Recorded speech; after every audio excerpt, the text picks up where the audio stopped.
Meu nome é Paola Alves Claudino, eu sou mestranda do programa de pós-graduação em Alimentação e Nutrição, aqui da UFPR, e a aula de hoje será sobre osteoporose e doenças reumáticas. Dando início à osteoporose, então tendo uma visão epidemiológica. No mundo, aproximadamente 200 milhões de pessoas possuem a osteoporose. No Brasil, cerca de 70 mil pessoas ao ano têm alguma fratura no colo do fêmur. E dessas pessoas, cerca de 20% morrem de complicações nos primeiros 6 meses. No Brasil também, cerca de 35 mil pessoas deixam de ter uma vida independente devido à instalação de osteoporose, ou seja, uma redução das atividades de vida diária básica. E entre 20 a 30% das pessoas necessitam de cuidados institucionais ou de home care devido ao quadro da osteoporose.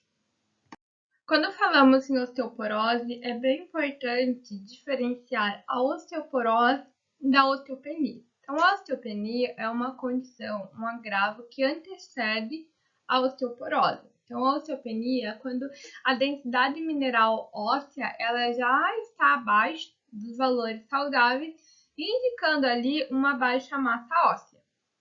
Já na osteoporose é quando essa densidade mineral óssea já está muito abaixo dos valores normais, considerados saudáveis, e não é mais capaz de sustentar cargas comuns. Então, o paciente apresenta um grande risco ali de ter mais chance de apresentar uma fratura e, com isso, muito mais complicações, reduzindo ali a atividade de vida diária básica.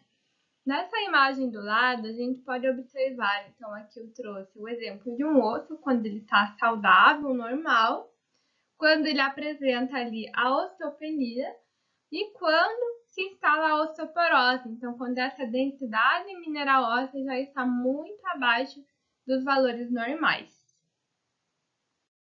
O diagnóstico da osteoporose se dá por meio do exame da densitometria óssea. Então, nesse exame, é realizado nessa máquina, que vocês podem observar na imagem, onde vai passar o corpo do paciente por essa máquina. E a densitometria óssea ela vai medir a massa óssea do paciente com base na absorção de fotos.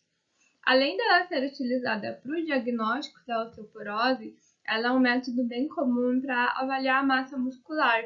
Então, quando se pensa na sarcopenia, a densitometria óssea também é utilizada para o diagnóstico. Já devem ter visto em relação à sarcopenia em aulas passadas, mas relembrando, a sarcopenia é caracterizada quando há uma perda de massa e de força muscular. Quando a gente fala de osteoporose, é bem importante falarmos sobre o pico de massa óssea, que é o preditor mais importante da osteoporose.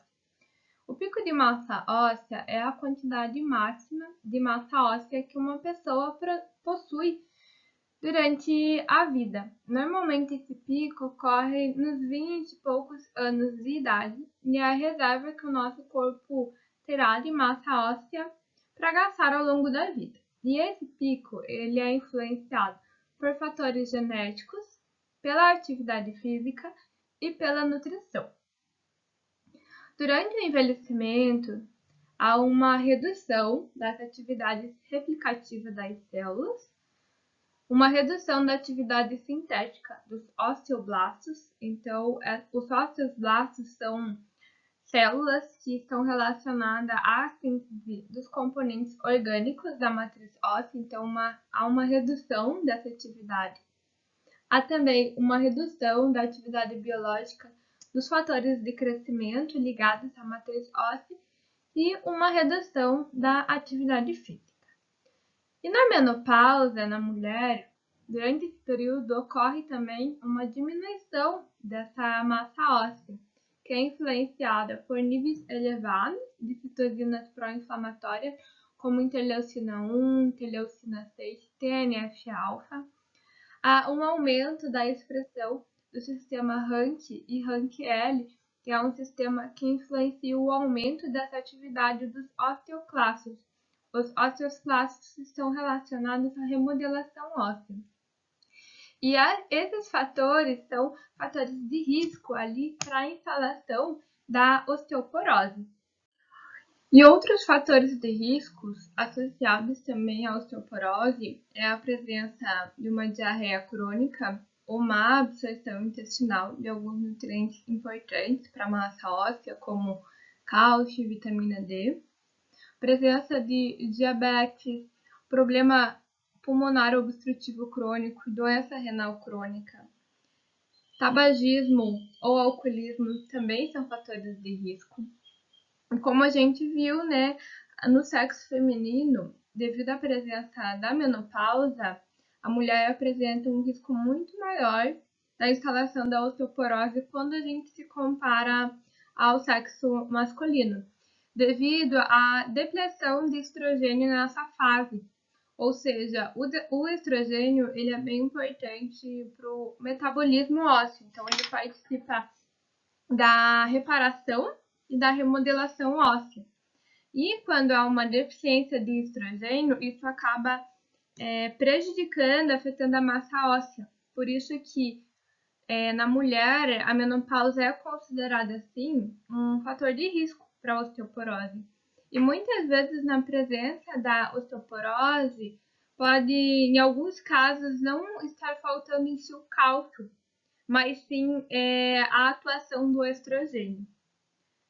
Além disso, também outros fatores de risco é o baixo peso, então apresentando aí um IMC baixo, inferior a 18,5, um baixo percentual de gordura.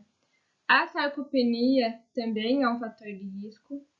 E a baixa ingestão de cálcio e a hipovitaminose D. O uso prolongado de determinados medicamentos também é um fator de risco, que a gente vai ver já posteriormente. Bom, aqui eu trouxe os principais medicamentos que aumentam a perda de cálcio. Então, lembrando, parte de medicamento é função médica, mas é bem importante nós, como nutricionistas, perguntar na anamnese para o paciente quais são os medicamentos que ele utiliza, porque há certos medicamentos que têm uma interação droga-nutriente. Então, conhecer esses medicamentos é importante para a terapia nutricional. E relacionado à osteoporose, medicamentos que agravam o risco quando consumidos ali ao longo da vida em excesso e acabam aumentando a perda de cálcio, são todos esses que a gente pode observar aqui nessa imagem. Mas gostaria, de destacar que o uso de corticosteroides, que eles são bem utilizados ali para o tratamento de asma, lúpus e outras alergias, por prescrição médica, ou até mesmo quando o paciente está com algum sintoma alérgico e faz um uso sem prescrição médica. Então, esse uso excesso pode ser um fator de risco para a osteoporose.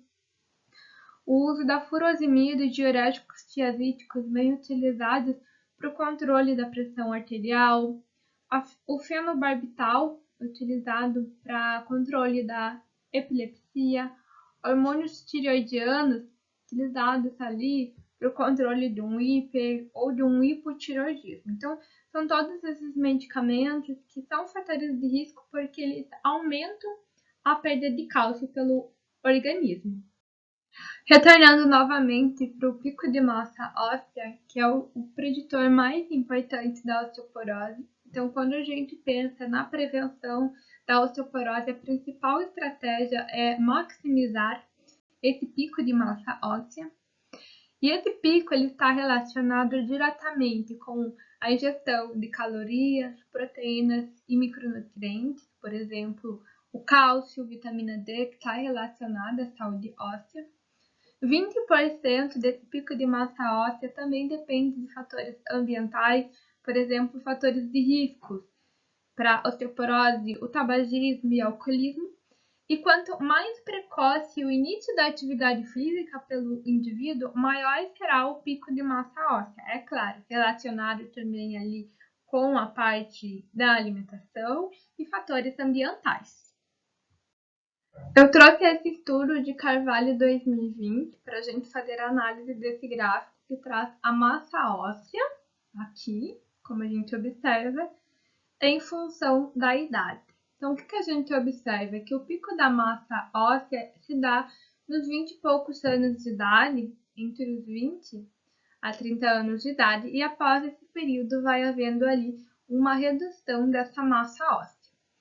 Na mulher, a gente observa que há um declínio muito maior ali da massa óssea quando a gente compara com o homem, devido ao período da menopausa, que ocorre ali alterações hormonais, que é sim um fator de risco para a osteoporose. Então, é necessário ali ter um cuidado clínico durante esse período da menopausa, não só durante, mas ter o olhar de prevenção da osteoporose em fases anteriores. Então, uma das estratégias para prevenir a osteoporose é que na puberdade, antes dos 20 anos, com condutas clínicas, maximizar esse pico de massa óssea. E durante as outras fases da vida, a gente também ter condutas para prevenir esse agravo, não só pensando no tratamento da osteoporose, mas tendo o olhar clínico para a prevenção. Eu trouxe aqui considerações bem importantes desse estudo de Carvalho 2020, onde o autor traz que a osteoporose ela é vista como uma doença própria do idoso e uma intervenção realizada apenas na terceira idade pode ser considerada tardia, quando geralmente já ocorreram alterações ósseas, exigindo já uma necessidade de terapia medicamentosa, tratamentos cirúrgicos das complicações e reabilitação, ou seja, apenas pensando no tratamento e não na prevenção. Então, políticas públicas que têm como objetivo o controle da doença devem ser implementadas visando a prevenção, o diagnóstico e o tratamento precoce dessa condição. A implementação de medidas educativas para a conscientização de toda a população sobre a necessidade da incorporação de hábitos alimentares saudáveis e práticas regulares da atividade física se refletem na melhora da qualidade de vida e fazem-se necessária para a manutenção da saúde óssea. Então, uma consideração bem bacana, onde o autor traz para a gente realmente a importância de uma prevenção de osteoporose, um diagnóstico e um tratamento precoce, evitando não só pensando na osteoporose como uma doença na terceira idade. Muito pelo contrário, a gente vê hoje na parte clínica pessoas antes dos 60 anos tendo ali o diagnóstico de osteoporose, muitas vezes no momento mais tardio, onde já vai ser necessário um tratamento medicamentoso, onde já se observa complicações. Então, ter esse olhar para a prevenção e para o tratamento precoce é bem importante. Entrando na terapia nutricional, os principais nutrientes relacionados tanto à prevenção quanto ao tratamento da osteoporose são as proteínas, cálcio, vitamina D, a vitamina K, boro, ferro, zinco, o magnésio, cobre, manganês, a vitamina C e o fósforo. Aqui eu trago esses principais nutrientes relacionados à prevenção da osteoporose e no tratamento também dessa condição. Quais são os efeitos desses nutrientes na saúde óssea, ou seja, por que eles são importantes nessa terapia nutricional, quais são as fontes alimentares e também a quantidade recomendada ao dia. Então, em relação à quantidade recomendada, vai seguir as orientações da DRI, de acordo com cada faixa etária, lembrando que essa quantidade é para prevenção ali da osteoporose, na presença, na instalação já da osteoporose, pode ser necessária uma quantidade um pouco maior de alguns nutrientes. Então, em relação ao cálcio e ao fósforo, eles têm um importante papel na resistência mecânica dos ossos. As principais fontes de cálcio são os laticínios, feijão e vegetais verdes escuros. Em relação ao fósforo, ele está presente em carnes, leite, leguminosas e nas nozes. A vitamina D ela tem um papel importante em aumentar a absorção do cálcio intestinal e a diminuir o risco de fraturas. Ela está presente assim em alguns alimentos, porém em uma quantidade insuficiente, ou seja, não chega a atingir as nossas recomendações diárias. Então, no óleo de fígado, de bacalhau e atum. Mas a principal fonte de vitamina D é a luz solar, então é recomendado uma exposição ao sol todos os dias por aproximadamente 15 minutos e também pode ser importante a suplementação da vitamina D, principalmente em regiões mais nubladas, onde não há tanta exposição ao sol. Em relação ao magnésio, em caso de deficiência desse micronutriente, pode comprometer as atividades dos osteoblastos e atingindo a recomendação diária de magnésio, isso melhora a densidade mineral óssea. Ele está presente em alguns cereais, como aveia, milho e arroz, em algumas frutas, como o abacate, banana, mamão, melancia e laranja, em alguns vegetais, como couve e espinafre, e também presente no feijão e no grão de bico. Em relação à vitamina K, ela está envolvida no processo da maturação óssea e está presente em vegetais verdes escuros, feijão e óleos vegetais. O cobre ele participa da ligação cruzada entre moléculas de colágeno, elastina e enzima ósseas. Na alimentação está presente em carnes, aves e peixes. O manganês é bem importante também para a formação da massa óssea, sendo um cofator nas reações geradoras de energia. Está presente em grãos integrais, leguminosas e nozes. O boro ele é utilizado pelos osteoblastos para a formação da massa óssea, estando presente em vegetais e frutas não cítricas, em nozes e leguminosas. O ferro ele é um cofator importante para hidroxilações de lisina e prolina, que são dependentes da vitamina C. Então, a vitamina C ela é importante na maturação do colágeno. Fontes de ferro são carnes, peixes, aves, vísceras, principalmente, que a gente fala que são ferros M, que têm uma absorção mais facilitada, uma absorção maior, e os vegetais verdes escuros e cereais integrais também são uma fonte de ferro. Em relação à vitamina C, está presente sobretudo em frutas cítricas, principalmente na cerola, laranja, goiaba.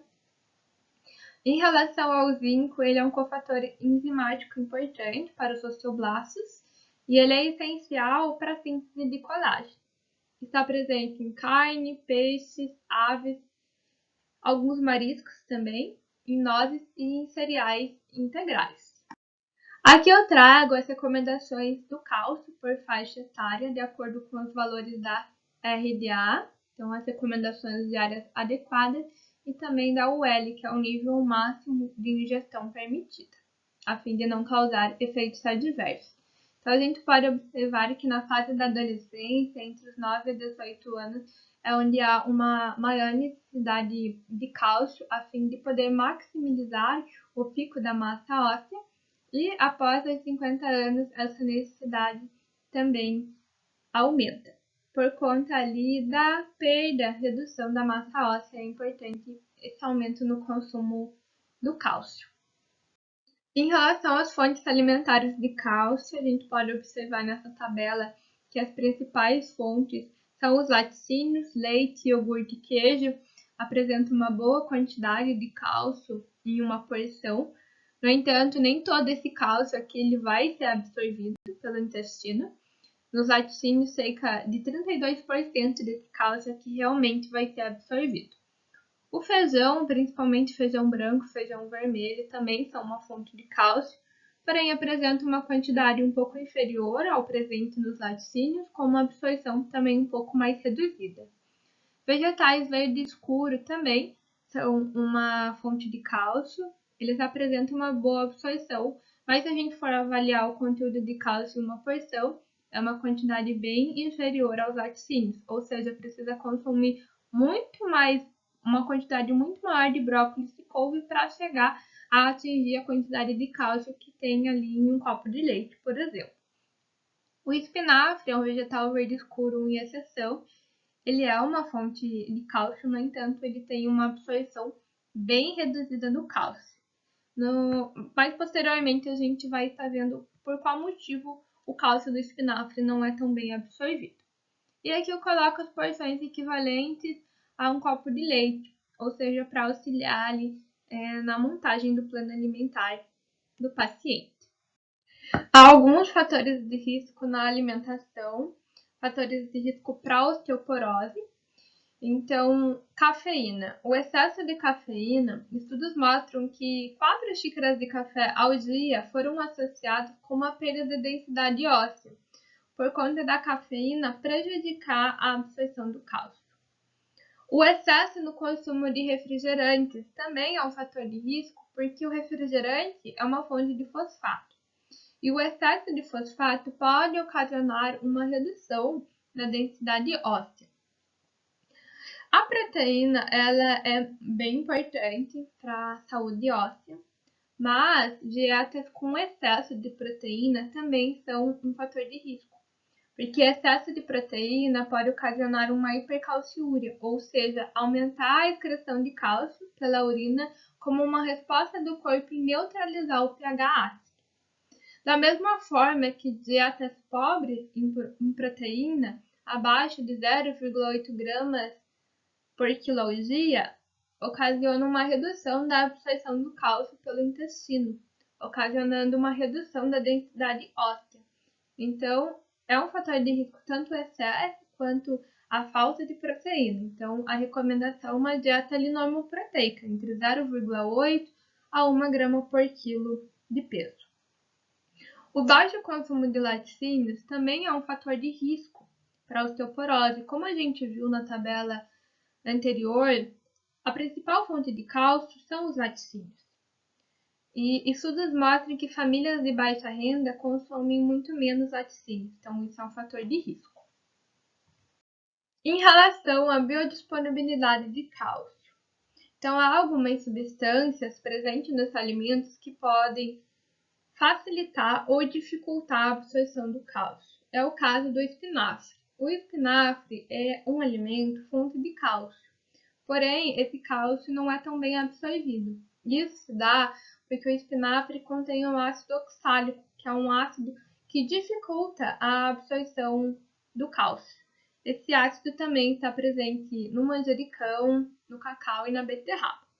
O ácido fítico é outro ácido que também dificulta a absorção do cálcio, e ele está presente em sementes, grãos e legumes. As fibras também podem dificultar a absorção do cálcio. A lactose melhora a absorção do cálcio. E o amido resistente e inulina também podem melhorar a absorção do cálcio, que está presente ali em banana verde, grãos, batata, cebola e alho. Então, é bem importante a combinação das refeições, da alimentação desse paciente, porque se numa mesma refeição tiver um alimento boa fonte de cálcio, mas possuir alguma substância que impede a absorção, isso acaba sendo um empecilho para a alimentação desse paciente. Então, sempre estar atento às combinações da alimentação é bem importante para a conduta nutricional.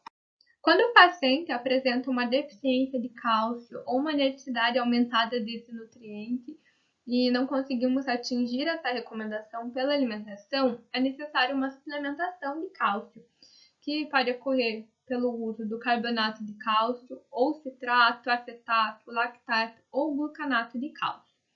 E é observado que há um aumento em torno de 10 a 15% do cálcio presente nessa suplementação quando é consumido juntamente com alimentos, ou antes ou após a refeição.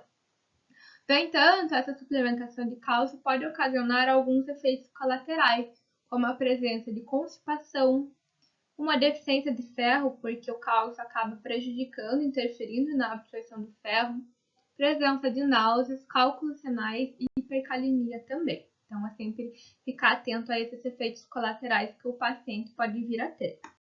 Aqui eu trouxe o exemplo de uma dieta rica em cálcio, pensando ali na qualidade da alimentação, com alimentos fontes desse nutriente, juntamente com facilitadores da sua absorção. Então, um café da manhã, um pão com queijo Minas, acompanhado de um leite ou uma coalhada ou iogurte e uma fruta, como a manga. Almoço, um frango com arroz, feijão e espinafre cozido com queijo, como sobremesa, uma uva. E no lanche da tarde, um iogurte com granola e morango. E no jantar, uma sardinha com batata, brócolis cozido e temperado com azeite. Então, um exemplo aí de uma alimentação com fonte de cálcio. E assim a gente encerra a primeira parte da aula de hoje. E, em conclusão, temos que a osteoporose ela deve ser prevenida e tratada. E a dieta, a terapia nutricional é uma das ferramentas importantes para alcançar esses objetivos.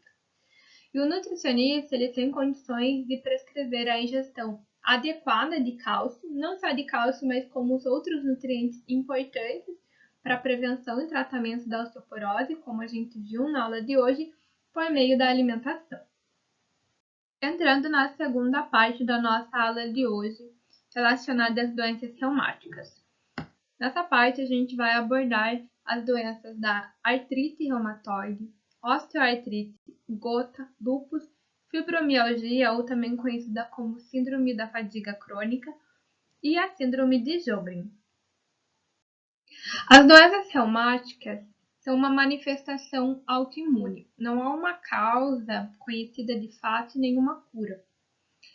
Essa manifestação autoimune provoca uma inflamação e perda do tecido conjuntivo e estrutura de apoio de órgãos, acometendo então articulações, tendões, ligamentos, ossos, músculos e até mesmo os órgãos internos. E há mais de 100 diferentes manifestações de doenças reumáticas. O tratamento das doenças reumáticas está relacionado ao manejo dos sintomas, já que não há uma cura conhecida para essas doenças, e o tratamento se dá por meio do uso de fármacos, fisioterapia, terapia ocupacional e da nossa parte como nutricionista por meio da terapia nutricional. O diagnóstico das doenças reumáticas se dá por meio de uma anamnese detalhada, coletando informações sobre a história completa do paciente, história de doenças pregressas, principais queixas e sintomas. O exame físico é bem importante e também a avaliação dos exames laboratoriais. O monitoramento das doenças reumáticas se dá por meio da análise de duas proteínas de fase aguda, que é o fator reumatoide e a proteína C reativa, que pode indicar uma ocorrência de infecção ou evento cardíaco. Sempre estar avaliando as principais queixas e sintomas clínicos do paciente, correlacionando eles com o resultado dos exames laboratoriais e sempre estar avaliando também exames complementares, como um hemograma completo, creatinina, contagem de leucócitos e exames de urina são parâmetros bem importantes para o monitoramento dessas doenças. Em relação aos principais medicamentos utilizados no controle dessas doenças reumáticas, são o uso dos corticosteroides e anti-inflamatórios, medicamentos que podem ocasionar efeitos colaterais, efeitos adversos no paciente, como aumentar o risco de hipertensão, hiperglicemia, aumento de peso e osteoporose. Osteoporose, por conta desses medicamentos, ocasionar uma redução da absorção de cálcio e também a hipercalciúria, ocasionando ali uma excreção aumentada de cálcio na urina. Entre outros efeitos colaterais que esses medicamentos podem causar é a ulceração e hemorragia gastrointestinal, náuseas e vômitos, diarreia ou constipação intestinal, a poliúria, que é a micção frequente, e a polidipsia, que é o aumento da sede, podem ocasionar boca seca ou com gosto metálico, perda de apetite, cólicas abdominais, irritação da boca, língua e gengiva, risco de sobrecarga renal e hepática, retenção urinária, como consequência, pode ocasionar um edema, e a deficiência de alguns micronutrientes, como ferro, potássio, vitamina B6 e o magnésio. Os fatores de risco para doenças reumáticas são a idade avançada, então acima de 65, 70 anos, a obesidade, tabagismo e alcoolismo, lesão articular, a genética e histórico familiar de pessoas da família que possuem doenças reumáticas e o sexo feminino. Então, são os principais fatores de risco relacionados a essas doenças. Então, nessa aula, a gente vai abordar as principais doenças reumáticas. E entre essas, a primeira vai ser a artrite reumatoide. A artrite reumatoide, ela está relacionada a distúrbios autoimunes. Pode também estar relacionado à infecção viral bacteriana, processos inflamatórios, fatores genéticos e fatores hormonais. Os principais sintomas da artrite reumatoide são sintomas articulares, presença de calor, vermelhidão, inchaço, dor, rigidez e perda da função das articulações. Tudo isso decorrente a um processo de inflamação crônica das membranas sinoviais, ocasionando danos à cartilagem articular e ao osso, gerando o enfraquecimento dos músculos, ligamentos e tendões. Em relação a sintomas extra-articulares, pode resultar em perda óssea generalizada, sendo um fator de risco para osteoporose, caquexia reumatoide, alterações na mucosa gastrointestinal, consequências como anemia, também ao desenvolvimento da síndrome de Sjögren, é uma síndrome de uma doença reumatoide que a gente vai falar posteriormente, e também há um risco para doença cardiovascular. Em relação ao tratamento nutricional, é importante uma dieta saudável e equilibrada, evitando possíveis alimentos alérgenos para o paciente, garantir um nível adequado de vitaminas do complexo B, de cálcio e vitamina D, e também garantir ali a ingestão de ácidos graxos ômega 3, que é um ácido graxo anti-inflamatório. E alguns estudos mostram que um jejum seguido por uma dieta vegetariana e uma dieta mediterrânea mostram benefícios para o tratamento da artrite reumatoide. Como falado, é importante na artrite reumatoide dar ênfase a uma dieta vegetariana ou mediterrânea com alimentos anti-inflamatórios contendo antioxidantes, como fontes alimentares de vitamina C, vitamina E, cobre, zinco e selênio, por exemplo. Então, é importante estar abordando com o paciente as principais fontes alimentares desses nutrientes. Uma dieta normocalórica e normoproteica, mas em casos de o paciente apresentar uma desnutrição, é importante aumentar o aporte calórico e na presença de redução de massa muscular, aumentar também o aporte proteico. Em relação ao teor de gordura, deve ser uma dieta normolipídica, dando ênfase aos ácidos graxos poliinsaturados, como o ômega 3, que tem ali uma ação anti-inflamatória. Então, aumentar ali o consumo de peixes que sejam fontes de ômega 3, como a sardinha, consumo de castanha do Pará, e em alguns casos também pode ser necessário uma suplementação de ômega 3. Alguns pacientes podem apresentar uma dor maxilar. E em casos de apresentar essa dor, pode ser necessário alterar a consistência da dieta para facilitar a alimentação desse paciente. Então, uma consistência pastosa, por exemplo, pode ser melhor aceita pelo paciente.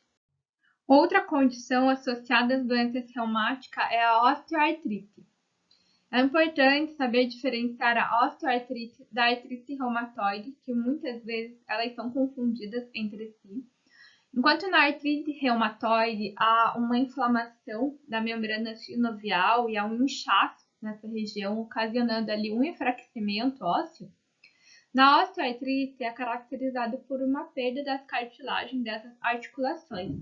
Como a gente pode ver aqui na imagem, um osso fica encostado no outro e ocasiona assim uma dor e endurecimento durante os movimentos. Então, é bem importante saber diferenciar essas duas condições. As principais etiologias relacionadas à osteoartrite é a obesidade, impacto da sobrecarga ou danos às articulações, um desarranjo congênito e mecânico das articulações e o próprio processo de envelhecimento. A osteoartrite, ela causa uma lesão da cartilagem articular, uma alteração no formato da articulação, com presença de esporões, que é um aumento anormal do osso, e a presença de fragmentos de cartilagem ou ossos no líquido sinovial. Então, como a gente viu na imagem anterior, na osteoartrite, não há aquele líquido sinovial ali entre os ossos. Então, o osso está encostado no osso. Então, o paciente tem realmente aquela sensação de estar raspando o osso no osso. Também há sintomas de rigidez, dor, inchaço e pode ocorrer até mesmo uma perda de movimento.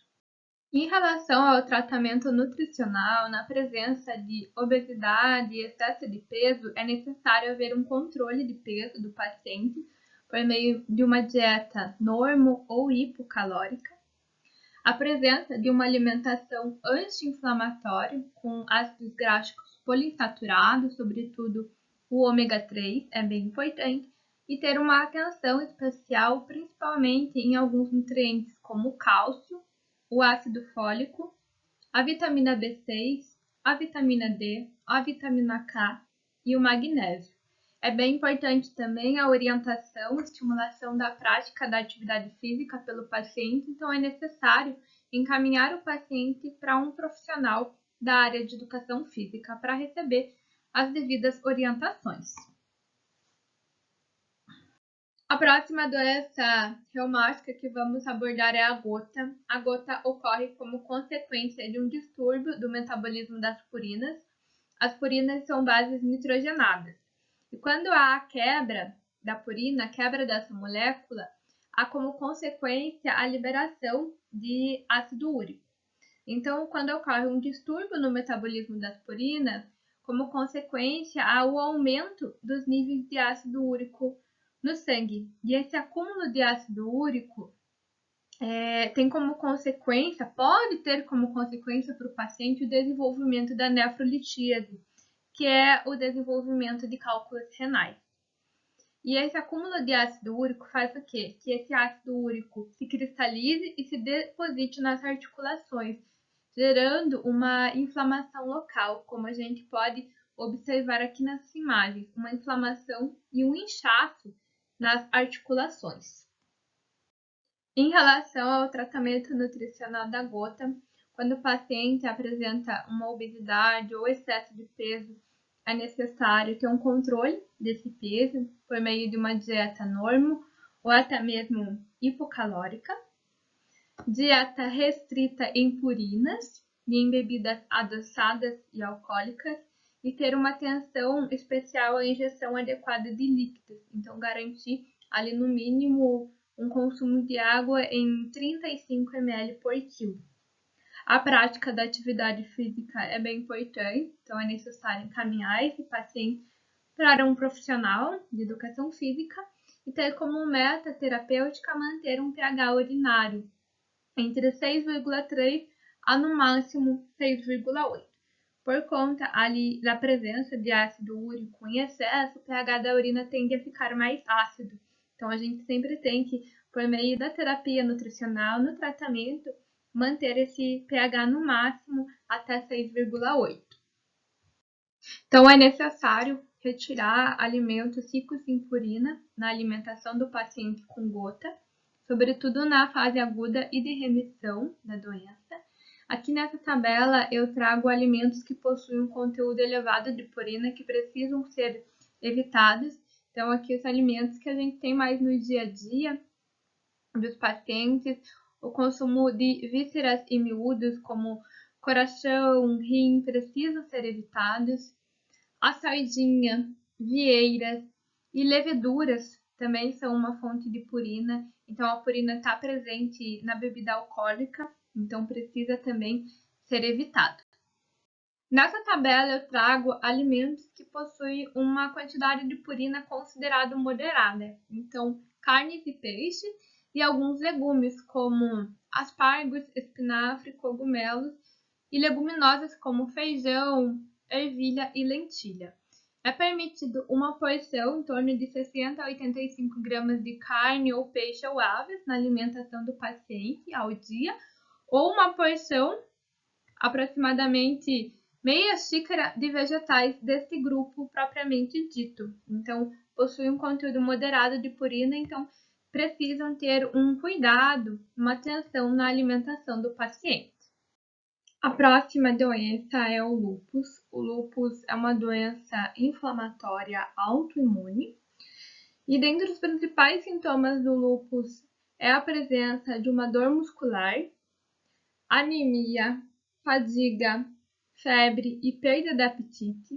Paciente também é bem comum ele apresentar boca seca ou presença de úlceras na boca, as bochechas avermelhadas, como a gente pode observar no exemplo aqui dessa imagem, é bem comum.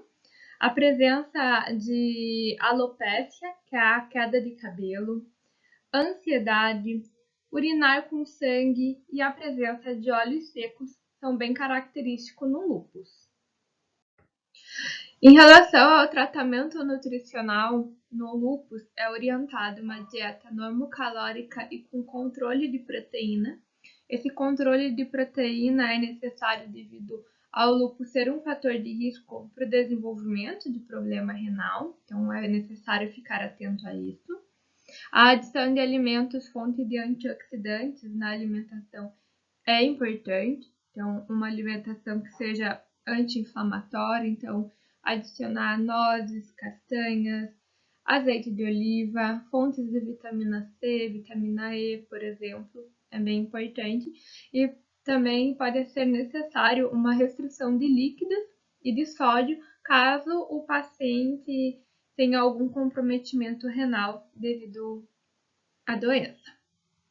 Dando sequência, agora entramos na fibromialgia, ou também conhecida como síndrome da fadiga crônica. É caracterizado quando o paciente apresenta uma dor intensa em todo o corpo e a presença da fadiga.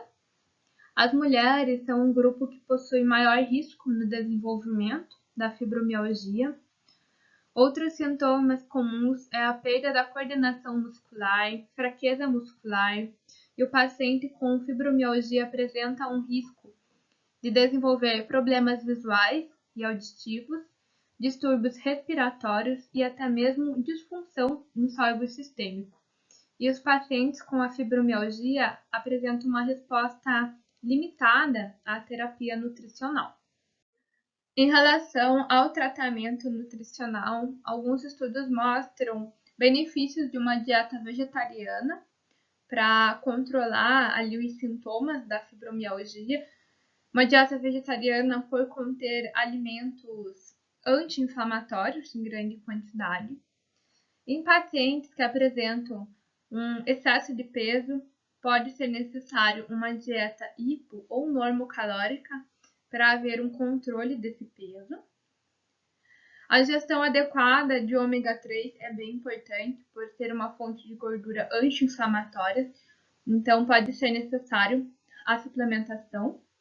Outras suplementações importantes também na fibromialgia é a coenzima Q10, B2 e carnitina, que tem uma importante função na geração de energia e em retardar a fadiga.